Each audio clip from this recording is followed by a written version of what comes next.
வணக்கம். இப்போ இந்த வீடியோ ப்ரெசன்டேஷனில் நம்ம எம்சிஎக்ஸ் காப்பர் மார்க்கெட்டில் இன்றைக்கி எப்படி ட்ரேட் பண்ணலாம் அப்படின்றத பற்றி பார்க்குறதுக்கு முன்னாடி கடந்த சில நாட்களாக மார்க்கெட்டில் என்ன நடந்தது, நம்ம என்ன எதிர்பார்த்தோம் அப்படின்றத பற்றி பார்க்கலாம். நீங்கள் பார்த்துட்ருக்கிறது காப்பரோட 7 நிமிஷ கேண்டில்ஸ்டிக் சார்ட். நம்ம என்ன எதிர்பார்த்தோம் அப்படின்னா 322 ரெசிஸ்டன்ஸாக வச்சு மார்க்கெட் டவுன் ட்ரெண்டுக்கு சாதகமாக இருக்கும்னு எதிர்பார்த்தோம்.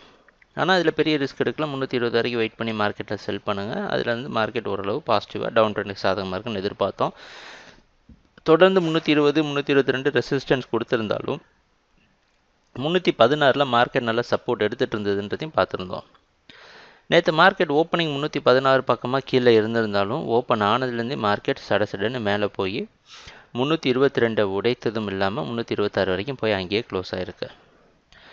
இதுதான் நேற்று மார்க்கெட் நடந்த முழுமையான ப்ரைஸ் ஆக்ஷன்.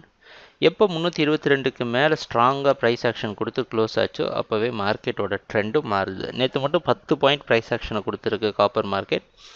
இன்றைக்கி மார்க்கெட் 326 பக்கமே ஓப்பன் ஆகிறதுக்கு வாய்ப்பு இருக்கிற மாதிரி வெளிநாட்டில் இருக்க காமெக்ஸ் மார்க்கெட் வச்சு பார்க்குறப்ப தெரியுது. அந்த அடிப்படையில் தொடர்ந்து காப்பர் மார்க்கெட் பையிங்க்கு சாதகமாக இருக்கும்னு எதிர்பார்க்கலாம். 322 வரைக்கும் பை பண்ணி 321 பக்கமாக ஸ்டாப் லாஸ் வச்சு ட்ரேட் பண்ணலாம். எதிர்பார்க்குற அடுத்த டார்கெட் 330.6 32. இன்னும் ட்ரெண்ட் கன்யூ ஆச்சுன்னா 336 வரைக்கும் மார்க்கெட் மேலே போகிறதுக்கு வாய்ப்பு உண்டு. ட்ரேடிங் நடக்கிறப்ப பார்ப்போம் என்னென்ன மாற்றங்கள் வருதுன்னு. எங்கள் வீடியோ ப்ரெசன்டேஷனை தொடர்ந்து பார்த்துட்டு இருந்ததுக்கு மிக்க நன்றி, மகிழ்ச்சி, வணக்கம்.